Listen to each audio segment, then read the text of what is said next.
Hello mga ka-char! So, for today's video mga ka-char, no, magtatanggal ako ng aking seiring goma. Sinong nakaka-relate dyan sa seiring goma kasi sa hindi nakakaalam ko ano yung seiring goma mga ka-char, no, itong tumutubo sa ilalim ng mata. Ayan. Sana makita nyo. Yung mga maliliit na tumutubo. Ayan, picturean ko na lang para mas makita nyo, no. Dito, wala ako masyado dito sa kabila. Pero meron na siyang tumutubo na maliliit. So, dito ako magtatanggal. Yan, susunugin natin yan pa isa-isa. Tapos, meron ako dito. Kaso lang, nagsunog ako nung muna karaang mga isang buwan na ata. Ito siya. Ayan. Parang scars na lang siya. Pero meron pa siya nung unti. Lalagyan pa rin natin yan, ano. Yan yung ginagamot ko sa aking seiring goma mga ka-char, no? Since 2011, meron na akong seiring goma. Nagtatanggal na talaga ako ng seiring goma. Lagi akong merong kasoy cream. Ayan. Meron ako laging kasoy cream. Hindi pwedeng mawawala to kasi ito yung pangtanggal ng aking mga, ayan, no? Seiring goma. Kasi kung pababayaan natin yan mga ka-char, yung ating seiring goma, kaya niyang tumubo sa lahat ng ating buong katawan kung pababayaan natin yan. Ang pangit ng seiring goma mga ka-char. So, kailangan nating magtanggal. So, ito mga ka-char, no? Meron akong cream dito. Ito, matagal na to. Ayan, matagal ko nang ginagamit to. Ewan ko, magtatatlong taon na ata itong nasa akin. Tapos, meron akong binili. Ito, Kasoy Herbal Cream. Kasoy Herbal Oil. Ayan. Kaso lang, expired na siya nung nabili ko. Hindi ko siya napansin na expired na pala ito. Tignan nyo. Nabili ko siya ngayong taon lang. Tapos, manufactured June 22. Expiry date niya June 2022. 2023 na tayo ngayon. So, ginamit ko itong mga ka-char na wala ng epekto kasi hindi na siya gumagana sa akin. So, ito na lang yung ginagamit ko. Ayan. So, ayan mga ka-char, no, magtatanggal ako ng seiring goma ko. So, meron ako ditong toothpaste. Ito yung ginagamit ko kasi maano dito, mas maano sa dulo. Parang madali siyang iganon ba. Tapos, gaganon ko lang siya. Ayan. So, meron akong video nito sa YouTube channel ko mga ka-char, no? Umabot na siya ng 40k mahigit ata yun.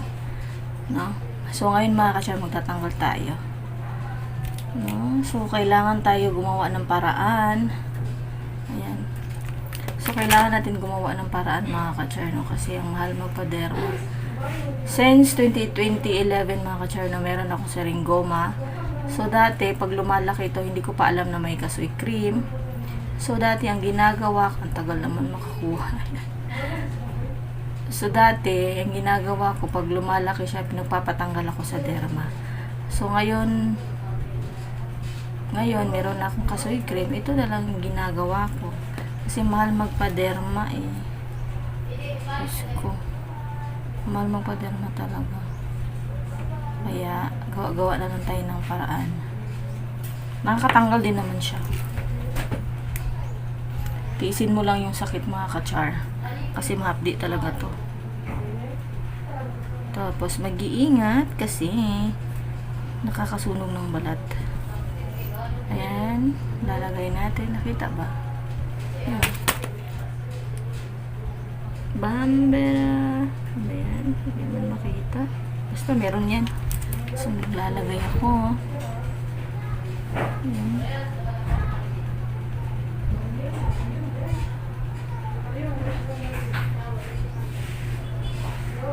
Wala akong ibang salamin. Ito na. Mahapdi na siya. Sinusunog na ito mga ka-char, no? So, dapat pag maglagay ka nito, yung hindi ka nagpapawis. Tapos, magdahan-dahan kasi kumakalat siya. Nanunuot na yung ano niya. Nangangagat na siya.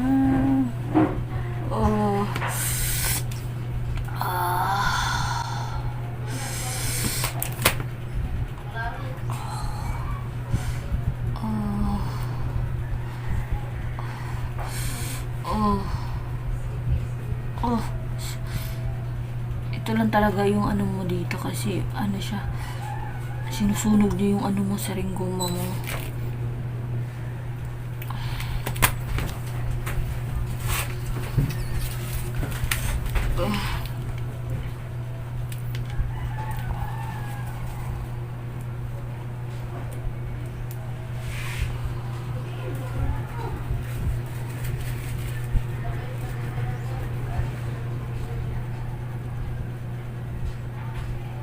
Hindi talaga maiwasan yung gilid-gilid ng ano mo, masasali. Kasi syempre, lumulubo na siya.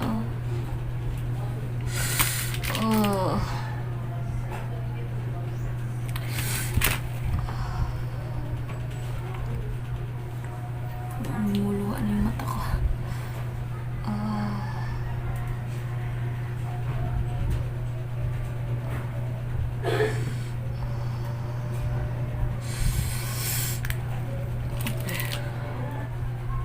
Nakikita ko, ayan, lumulubo siya. Ayan, nakita niya yung lumulubo. Yan na yun. Ayan na yun siya. Lumulubo. Maya niyan, magtutubig na yan siya. Okay lang naman, carry lang yung sakit. Talagang, ayan na, namumula na siya. Ayan na. Hindi ba halata na namumula? But, sa personal namumula na siya. Mahapdi siya mga ka-char. Mahapdi na Makati. Meron ako dito isa, lagyan natin. Ginagawa ko to pag naisipan ko, tapos yung nakikita ko na lumalaki na naman siya, doon ako naglalagay ulit. Palagong shutdown diya ha. Tawa lagi gamit, palagong shutdown. So, kailangan yung kasway cream, makapatong siya sa seringgoma mo. Ayan, nasusunog na yun siya. Oh. Ayan. Ayan na yung bilog-bilog na yun. Ayan.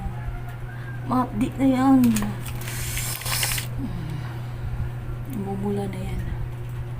Ay, nasunog na yung iba. Nasunog na yung mga gilid-gilid ng ko seringgoma ko. Hindi talaga maiwasan na yung mga gilid-gilid masama. Kasi nagmumoy siya eh. Ingat-ingat lang talaga. Okay lang yan.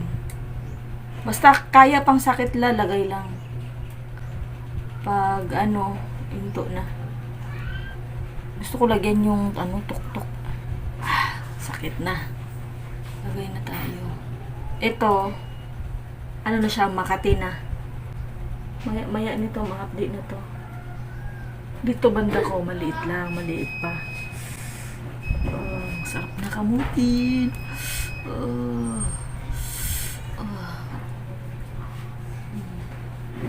Picture mo na ako para mas klaro.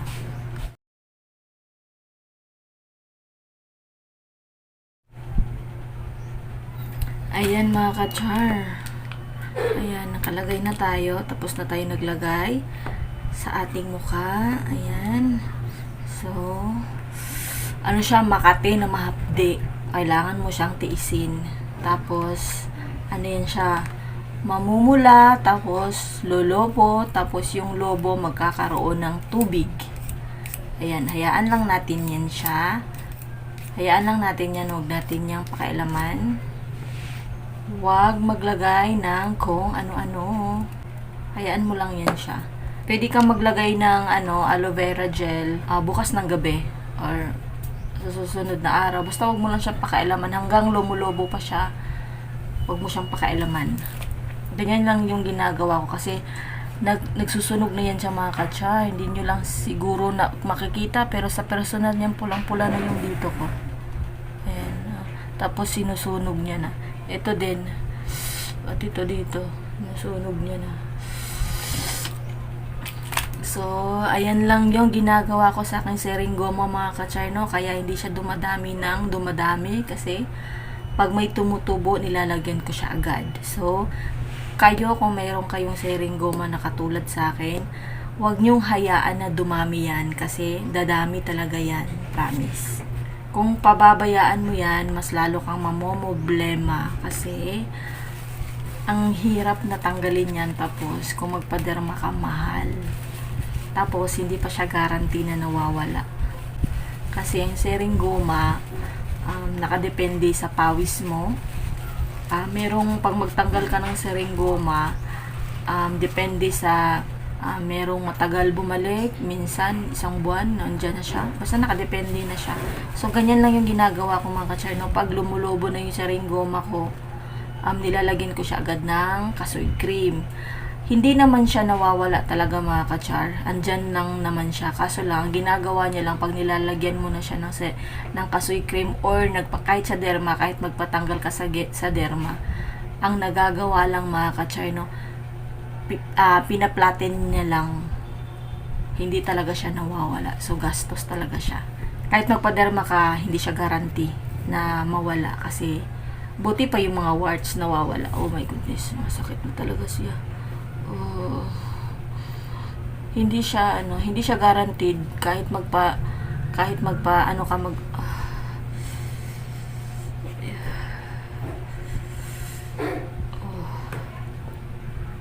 kahit magpaderma ka sa saringgoma, hindi siya guaranteed na mawawala kasi bumabalik talaga ang saringgoma.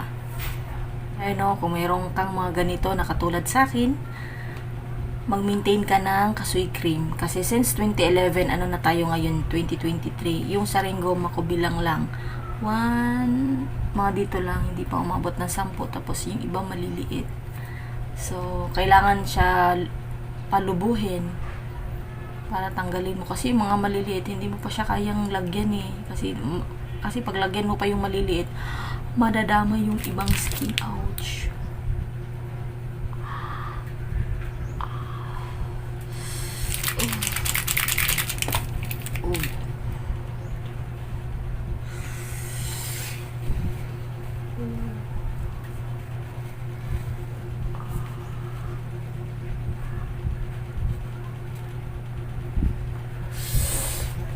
Pag ganito mga ka-char, kailangan mo talagang magtiis kasi siya, mahapdi na makati ang hapdi. Alam mo yung sinusunog yung balat mo, pero wag mo siyang hayaan mo lang siya, mawawala din yan. Basta nasusunog na lang. Nasusunog na lang. Basta hayaan mo lang yan siya mga ka-char. Ayan na. Nasusunog na yung mga yan.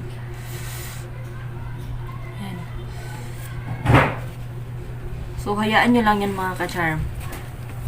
Kung sa susunod na araw o sa susunod na buwan, kung nandyan pa rin siya, lagyan nyo ulit. Ganun lang. So, ganun lang mga ka-charm na. Ganun lang ako magtanggal ng saringgoma. Bye!